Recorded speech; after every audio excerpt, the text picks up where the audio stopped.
Did you know that the van you bought last year could now be classed as a car? That's right, most business owners have no idea HMRC changed the rules on what counts as a work vehicle. So they buy a van expecting significant tax savings only to find it costs them thousands in extra tax. To avoid that, I'll explain what the wrong vehicle really costs you, whether the new rules apply to you, and answer the question business owners ask me all the time: what vans still qualify? To start, I'll show you exactly how much the wrong vehicle costs in the first year alone. Let me give you an example that simplifies this. Let's take two double cab pickups. Technically, they're trucks, but for tax purposes, they counted as vans until very recently. Same model, same price, about 35,000 excluding VAT, both used in a limited company.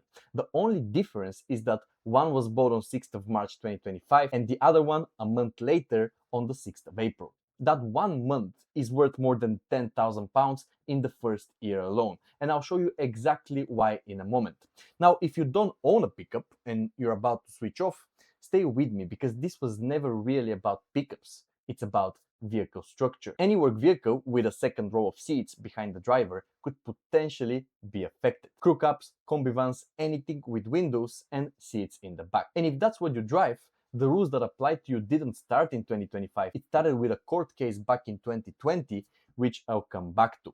So here's why van or car matters so much. When your vehicle counts as a van, you can deduct the entire cost of your profits in the year you buy it. On a 35,000 van, a company paying 19% corporation tax saves about 6,500 in year one. Bear in mind, you pay some of this back if you eventually sell the van, but you still get the immediate relief up front. When your vehicle is counted as a car, on the other hand, the tax position is different. What you get instead depends on the vehicle's emissions, and for most petrol and diesel vehicles, that means you can write off only 6% of the value each year.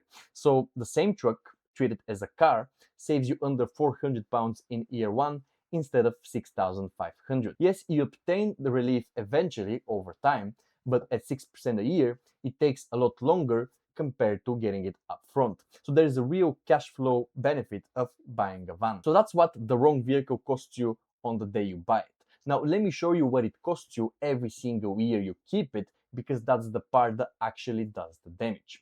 If you run a limited company and that vehicle is available to you personally, you get taxed on it by paying something called benefit in kind. For a van, the tax you pay is £1,668 a year, assuming you're a higher rate taxpayer, and this is a flat rate regardless of the cost of the van. And here's the bit that makes them worth having. If the van is only used for work and commuting, and any private use is genuinely insignificant, there is no charge at all. Of course, HMRC's understanding of insignificant is lower than most people assume, so don't expect the weekly supermarket shop to be okay, and always check with an accountant. For a car, the benefit in kind tax you pay is determined by the list price multiplied by a percentage based on emissions. And for a diesel pickup, that percentage is almost always the maximum. And remember, the list price is the original manufacturer price when the vehicle came out. Even if you buy a second-hand pickup, you don't look at what you paid for it, you look at what the list price is. So the same 35,000 diesel truck treated as a car costs you more than £5,000 in tax every single year if you're a higher rate taxpayer, just because it's available to you. And there is no insignificant use exception. In most cases, if it's parked in front of your house and you can use it, you get taxed. Your company pays employer national insurance on top in both cases, but if the company also provides any fuel that you use privately, that adds another £4,000 in extra tax for a car and close to 300 for a van. So back to our two pickups. If you bought on 6th of March 2025, you can potentially save almost 4,000 in tax, but if you bought a month later, you lose 14,000 instead. It's important to remember that this comparison looks only at year one. With a van, you receive the tax write-off in the year you buy it. In the years that follow, the main tax you pay is benefit in kind or fuel charge if there is a private use. A car works a little differently. Instead of claiming the full deduction up front, you typically receive a 6% writing down allowance each year. So, as I mentioned earlier, you do eventually get the relief over time. It just comes much more slowly. However, once you factor in the ongoing benefit in kind charges that almost always apply to cars, it becomes clear why, from a tax perspective, a van is usually the most favorable option. Now, if you're a sole trader, benefit in kind doesn't apply to you. You're technically not employed by anybody, so it doesn't reach you at all. What still applies is the relief on purchase adjusted for private use. But before you go hunting for your V5C to prove you own a van, there is a decent chance that none of this applies to you. If you bought, leased, or even just ordered double cab pickup before 6th of April 2025 and the load is 1 ton or more, it stays as a van for benefit in kind purposes. That's until you sell it, the lease ends, or we hit the 5th of April 2029 when the transition period officially ends. For capital allowances, the transition period is much shorter, and that matters because this is the rule that determines whether you can write off 100% of the vehicle's cost or only 6%. If you bought a double cab pickup before April 2025, you can still use the old van treatment, but after this date, double cab pickups revert to the new car treatment, where you write off a small proportion of the vehicle each year, as already covered earlier in the video.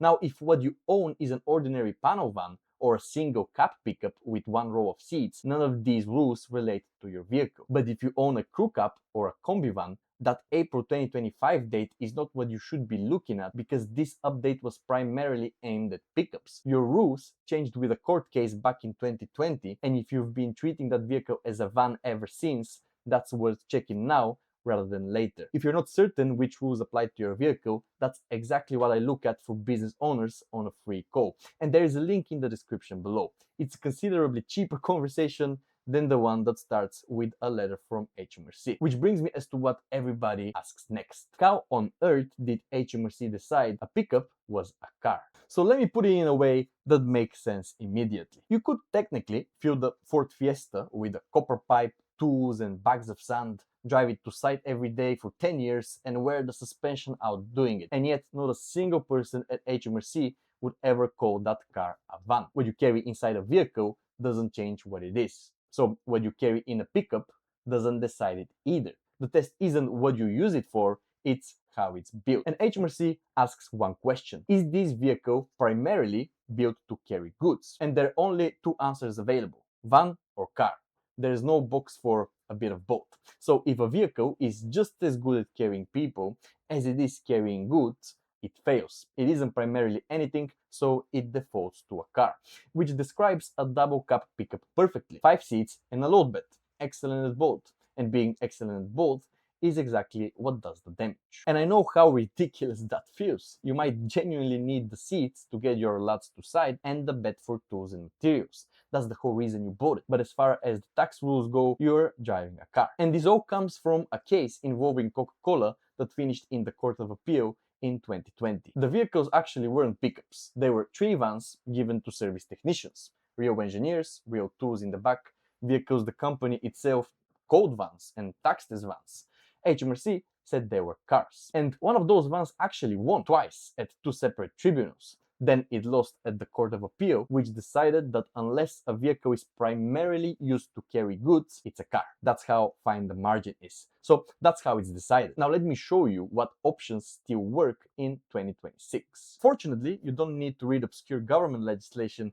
Here's a quick version of how to decide what's on your drive. Open the driver's door and look behind you. If there is a full second row of seats with windows and the vehicle has 4 doors, work on the basis that HMRC calls that a car. If there's a bulkhead and load area back there, you're probably looking at a van. 4 doors and a second row of seats is the combination HMRC has said it's looking for. 2-door versions are normally still accepted as vans, but if you're not sure, get it confirmed rather than assuming. So in practice, single cab pickups still work, ordinary panel vans still work and always have. Some manufacturers now sell factory commercial conversions. For example, a double cab permanently converted to 2 seats with the rear turned into a space for storage. Worth a research, but don't think of it as a shortcut. Now, a lot of your tax trouble disappear if you just hold the vehicle personally outside the business. No benefit in kind, no fuel benefit, no employer's national insurance, nothing on a P11D. Of course, you don't get the tax write-offs either. But on the other hand, the approved mileage rate went up in April 2026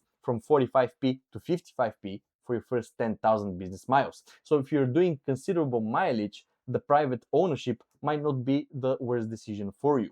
And if you're wondering about electric vans, they're currently one of the most efficient company vehicle options, but that's a whole video on its own. Then there's one trap that catches people even when they've picked the right vehicle, and this is how you pay for it. If you buy it outright on hire purchase or with a loan, and your company counts as the owner, you can write off the entire cost in the year of purchase. But if you take an ordinary lease, you're technically not considered to be the owner, so you can claim the rental payments instead.